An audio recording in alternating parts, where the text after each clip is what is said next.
दुनिया को जीतने वाले सिकंदर के सामने आते ही दुश्मन घुटनों के बल हो जाते थे। सियासत के सिकंदर नरेंद्र मोदी के सामने आते ही उनके दुश्मन भी पनाह मांगने लगते हैं। कुछ लोग तो परेशान हैं कि ऊपर वाले ने पता नहीं मोदी को किस मिट्टी से बनाया, जिन्हें हराने वाला लगता है पैदा ही नहीं हुआ। यह विधि का विधान कहीं या परिश्रम का परिणाम। नरेंद्र मोदी आज तक कोई चुनाव हारे ही नहीं और उन्हें हराने जो भी मैदान में उतरा, समझो उसके राजनीतिक सितारे की शाम हो गई। इसमें एक से बढ़कर एक नाम है, एक से बढ़कर एक धुरंधर है। कुछ तो बीजेपी के हैं और कुछ बीजेपी के बाहर वाले। इन्हीं में से एक नाम है शत्रुघ्न सिन्हा का। कभी बीजेपी में रहकर बड़े बड़े बोल बोलने वाले शत्रुघ्न सिन्हा को मोदी से पंगा लेना इतना भारी पड़ा कि जनता ने उन्हें खामोश कर दिया। खुद तो हारे ही, बीवी पूनम सिन्हा भी लखनऊ से हार गई। बीजेपी से टिकट नहीं मिला तो कांग्रेस अध्यक्ष राहुल गांधी की परिक्रमा में लगे रहे और जब कांग्रेस ने अपनाया तो जनता ने ठुकरा कर घर बिठा दिया। लाल कृष्ण आडवाणी।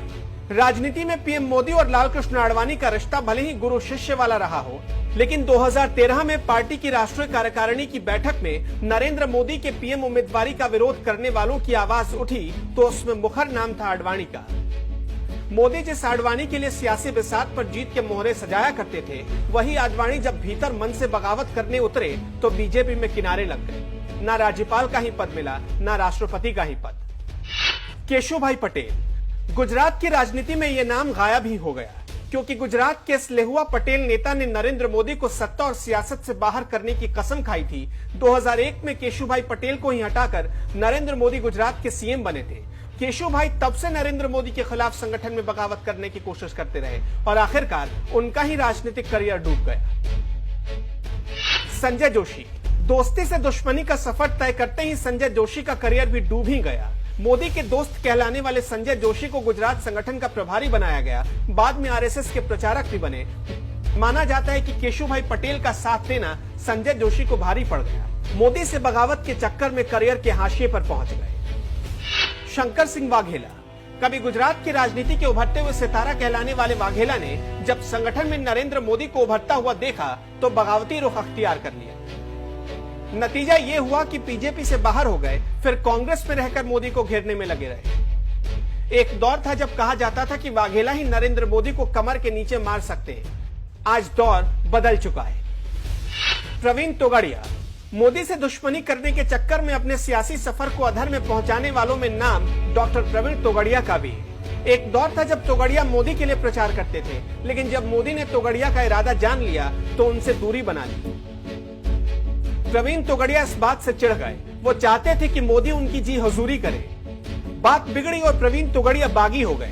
नतीजा ये हुआ कि विश्व हिंदू परिषद के अध्यक्ष की कुर्सी गंवा दी। 2018 में तोगड़िया ने अपनी राजनीतिक पार्टी भी बनाई, लेकिन 2019 में मोदी की आंधी में उनकी पार्टी धूल की तरह उड़ गई। यशवंत सिन्हा। अटल सरकार में वित्त मंत्री थे। देश के जाने माने अर्थशास्त्री में गिने जाते हैं, लेकिन जैसे ही नरेंद्र मोदी को पीएम पद का दावेदार बनाया गया, वो तिलमिला उठे थे। 2014 से ही नरेंद्र मोदी के खिलाफ बोलना शुरू कर दिया, लेकिन उस हालत में भी बीजेपी ने उनके बेटे जयंत सिन्हा को पार्टी का टिकट दिया और मोदी मंत्रिमंडल में जगह दी। लेकिन फिर भी यशवंत सिन्हा बागी बोल बोलते रहे। आज बीजेपी में दूर दूर तक उनके नाम की कोई चर्चा करने वाला भी नहीं। नवजोत सिंह सिद्धू। जनता की ताली जब सियासी चाटे में बदलती है तो हालत नवजोत सिंह सिद्धू वाली हो जाती है। बात बात पर ताली ठोकने की आवाज लगाने वाले सिद्धू की हालत ऐसी हो गई कि बीजेपी के रहे नहीं, कांग्रेस के होकर भी बेगाने हैं। पंजाब के सीएम बनने की हसरत लेकर बीजेपी और नरेंद्र मोदी के खिलाफ गए। नतीजा दुविधा में कुर्सी भी गई और पार्टी भी। उदित राज। दिल्ली के उत्तर पश्चिम लोकसभा सीट से 2014 में सांसद बने और बाद में 2019 के लोकसभा चुनाव से ऐन पहले कांग्रेस के हो गए। पीएम मोदी और अमित शाह के खिलाफ विरोधी बोल ने टिकट तो उड़ाया ही, उम्मीदवारी भी उड़ गई। अब जरा बीजेपी से बाहर निकलते हैं। बुआ बबुआ की जोड़ी का हश्र आपने 2019 के लोकसभा चुनाव में देखा। माया अखिलेश मिलकर चले थे नरेंद्र मोदी को हराने। हालत ऐसी हो गई कि समाजवादी पार्टी पारिवारिक सीट भी नहीं बचा पाई। पीएम मोदी ने जिसे महामिलावटी गठबंधन कहा था, उसका बंधन शुरू होने के 4 महीने भी नहीं टिक सका और दोनों दलों की राहें जुदा हो गई। लालू यादव। नरेंद्र मोदी को पानी पी पीकर कोसने वाले लालू तो चारा चोरी के पुराने चक्कर में जेल में बंद हैं। उनका परिवार, उनकी पार्टी सब बिखर गई। 2019 के लोकसभा चुनाव में आरजेडी का सुपड़ा बिहार से लगभग साफ हो गया। जनता ने मोदी से दुश्मनी का ऐसा बदला लिया कि इस हार के सदमे से उबरने में अभी और लंबा वक्त लगेगा। मायावती। नरेंद्र मोदी के नाम में पता नहीं कौन सी मिर्ची है कि मायावती नाम सुनते ही बिदक जाती है। इसे दुश्मनी की वजह से पहले 2014 के लोकसभा चुनाव में उनका खाता नहीं खुला और फिर 2017 के उत्तर प्रदेश विधानसभा चुनाव में बुरी तरह पिटकर उनकी पार्टी सिर्फ 18 सीटों पर सिमट गई।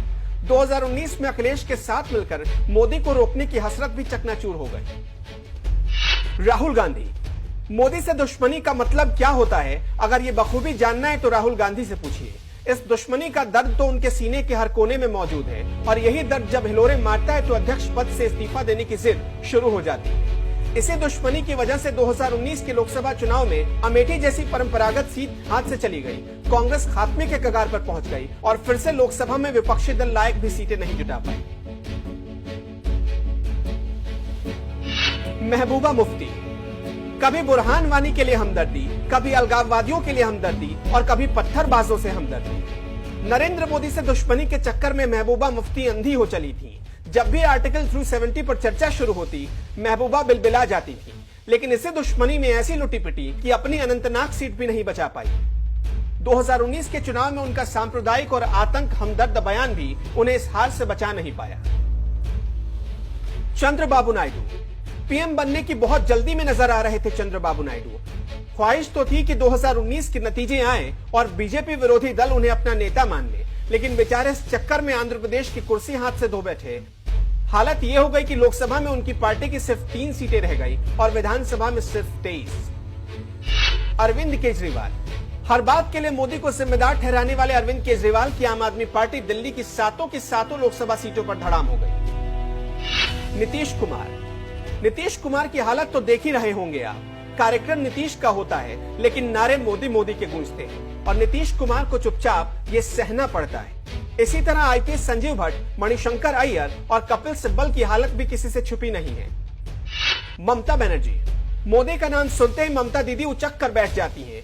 मोदी को अपना दुश्मन नंबर 1 मानने वाली दीदी इसी दुश्मनी के चक्कर में अंधी हो गई और धीरे धीरे बंगाल उनके हाथों से जा रहा है, लेकिन अब देखने के अलावा वो कुछ नहीं कर सकते।